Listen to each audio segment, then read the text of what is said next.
हर हर महादेव दोस्तों, स्वागत है आपका आपके अपने चैनल पीसफुल सफर में। आज हम आपके लिए यहाँ पर लेकर आए हैं दशरथ कृत शनि श्रोत हिंदी अर्थ के साथ।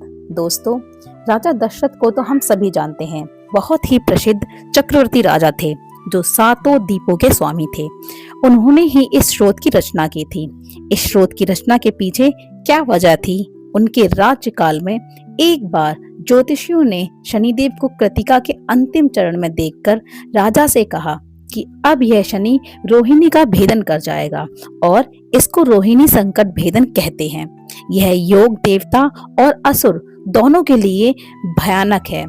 यह बात मंत्रियों के साथ राजा ने जब सुनी तो उनके साथ ही नगर और जनपद वासियों को बहुत व्याकुल देखा गया। उस समय नगर और ग्राम के निवासी भयभीत होकर राजा से इस विपत्ति से अपनी रक्षा करने की प्रार्थना करने लगे।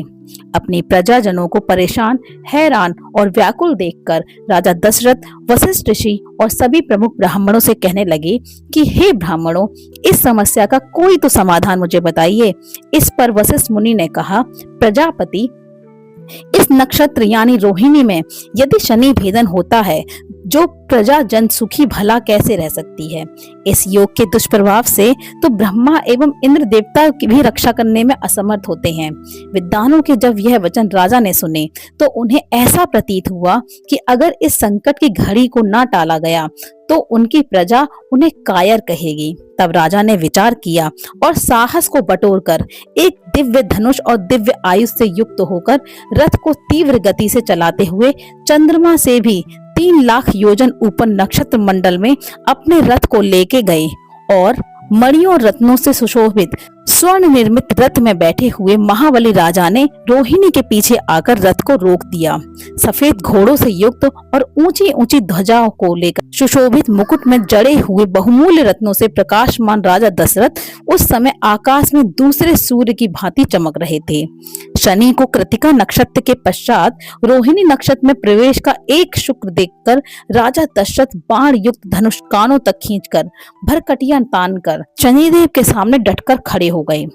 अपने सामने देवता अस्त्रों के संहार अस्त्रों से युक्त दशरथ को खड़ा देखकर शनिदेव थोड़ा सा हिचक गए और फिर हंसते हुए कहने लगे। शनिदेव ने कहा, हे राजेंद्र, तुम्हारे जैसा पुरुषार्थ मैंने किसी में नहीं देखा, क्योंकि देवता, असुर, मनुष्य, सिद्ध विद्याधर और सर्प जाति के जीव मेरे देखने मात्र से ही भयग्रस्त हो जाते हैं। हे राजेंद्र, मैं तुम्हारी तपस्या और पुरुषार्थ से अत्यंत ही प्रसन्न हुआ हूँ। रघुनंदन, जो तुम्हारी इच्छा हो वर मांग लो, मैं तुम्हें वो वर दे दूंगा। राजा दशरथ ने कहा, हे सूर्य पुत्र शनिदेव, अगर आप मुझ पर प्रसन्न हैं तो मैं केवल एक ही वर मांगता हूँ कि जब तक नदियों, सागर, चंद्रमा, सूर्य, पृथ्वी इन संसार में रहेंगे तब तक आप रोहिणी संकट भेदन कदापि ना करें। मैं केवल यही वर मांगता हूँ, मेरी और कोई इच्छा नहीं है। तब शनिदेव ने तथास्तु कह के वर दे दिया। इस प्रकार शनि से वर प्राप्त करके राजा अपने आप को धन्य समझने लगे। तब शनिदेव ने कहा, मैं तुमसे परम प्रसन्न हूँ, तुम और भी वर मुझसे मांग सकते हो। तब राजा ने प्रसन्न होकर शनिदेव से दूसरा वर मांगा। तब शनिदेव कहने लगे, हे सूर्यवंश के पुत्र, तुम निर्भय रहो, निर्भय रहो। 12 वर्ष तक तुम्हारे राज्य में अकाल नहीं पड़ेगा और तुम्हारी यश कीर्ति तीनों लोकों में फैलेगी। ऐसा वर पाकर राजा प्रसन्न होकर धनुष बाण रथ में रखकर सरस्वती देवी तथा गणपति का ध्यान करके शनिदेव की स्तुति करने लगे और इस स्तुति को कहा जाता है दशरथ कृत शनि श्रोत। तो चलिए शुरू करते हैं दशरथ कृत शनि श्रोत। जिनके शरीर का वर्ण कृष्ण नील तथा भगवान शिव के समान है, उन शनिदेव को नमस्कार है। जो जगत के लिए कालागम एवं कृतांत रूप है, उस शनेश्वर को बार बार नमस्कार है। जिनका शरीर कंकाल जैसा मांसहीन तथा दाढ़ी मूछ जटा बड़ी हुई है, उन शनिदेव को नमस्कार है। जिनके बड़े बड़े नेत्र, पीठ में सटा हुआ पेट और भयानक आकार के, उन शनेश्वर देव को नमस्कार है। जिनका शरीर का ढांचा फैला हुआ है, जिनकी रूह बहुत मोटी हो, जो लंबे चौड़े किंतु सूखे शरीर वाले हैं और जिनकी दाढ़ें काल रूप हैं, उन उन शनिदेव को बार बार प्रणाम है। हे शनि, आपके नेत्र कोटक के समान गहरे हैं, आपकी ओर देखना कठिन है, आप घोर रौद्र भीषण और विकराल हैं, आपको नमस्कार है। नमस्ते सर्वभक्षी मुख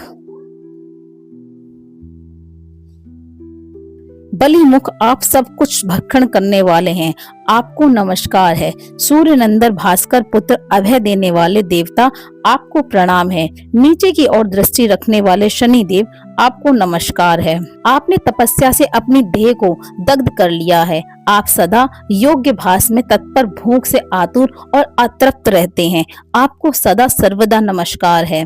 ज्ञान नेत्र, आपको प्रणाम है। कश्यप नंदन सूर्य पुत्र शनिदेव, आपको नमस्कार है। आप संतुष्ट होने पर राज्य दे देते हैं और रुष्ट होने पर उसे तत्क्षण कर लेते हैं। देवता, असुर, मनुष्य, सिद्ध, विद्याधर और नाग, यह सब आपकी दृष्टि पड़ने पर समूल नष्ट हो जाते हैं।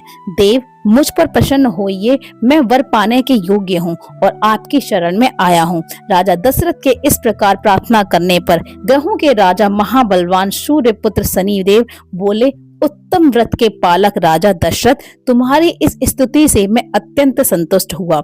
रघुनंदन, तुम इच्छा अनुसार वर मांगो, मैं अवश्य दूंगा। इस पर राजा दशरथ बोले, प्रभु, आज से आप देवता, असुर, मनुष्य, पशु, पक्षी तथा नाग, किसी भी प्राणी को पीड़ा ना दें, बस यही मेरा प्रिय वर है। इस पर शनिदेव बोले कि हे राजन, यद्यपि ऐसा वर मैं किसी को नहीं देता, किंतु संतुष्ट होने के कारण तुमको दे रहा हूँ। तुम्हारे द्वारा किए हुए इस श्रोत को जो भी मनुष्य, देव अथवा असुर, सिद्ध अथवा विद्वान जो भी पढ़ेगा, उन्हें शनि की बाधा कभी नहीं होगी। उनके गोचर में महादशा का अतः दशा में अथवा लग्न स्थान द्वितीय, चतुर्थ, अष्टम या द्वादश स्थान में शनि हो, वे व्यक्ति यदि पवित्र होकर प्रातः, मध्याह्न और सायं काल के समय इस श्लोक का ध्यान देकर पढ़ेंगे, उनको निश्चित रूप में ही पीड़ित नहीं करूंगा। हे राजन, जिनको मेरी कृपा प्राप्त करनी है, उन्हें चाहिए कि वे मेरी एक लोहे की मूर्ति बनाएं, जिसकी 4 भुजाएं हों, उनमें धनुष, भाला और बाण धारण किए हों। इसके पश्चात 100 हज की संख्या में इस श्लोक का जप करें और जप का दशांश हवन करें, जिसकी सामग्री काले तेल, शमी पत्र, घी, नील कमल, खीर, चीनी मिलाकर बनाई जाए। इसके पश्चात घी तथा दूध से निर्मित पदार्थों से ब्राह्मणों को भोजन कराएं और उपरोक्त शनि की प्रतिमा को तिल के तेल या तिलों के ढेर में रखकर विधि विधान पूर्वक मंत्रों द्वारा पूजन करें। कुमकुम इत्यादि चढ़ाएं। नीली तथा काली तुलसी, समी पत्र मुझे प्रसन्न करने के लिए अर्पित करें। काले रंग के वस्त्र, बैल, दूध देने वाली गाय, बछड़े सहित दान में दें। हे राजन, जो मंत्र उद्धार पूर्वक इस श्रोत से मेरा पूजन करता है, पूजा करके हाथ जोड़कर इस श्रोत का पाठ करता है, उसको मैं किसी भी प्रकार से पीड़ा नहीं दूंगा। इतना ही नहीं, अन्य ग्रहों की पीड़ा से भी मैं उसकी रक्षा करूंगा। इस तरह अनेकों प्रकार से मैं जगत को पीड़ा से मुक्त करूंगा। तो यह थी दशरथ कृत शनि श्रोत के पीछे की कथा और श्रोत हिंदी अर्थ के साथ। आशा करते हैं यह जानकारी आपके लिए उपयोगी रही होगी। हर हर महादेव।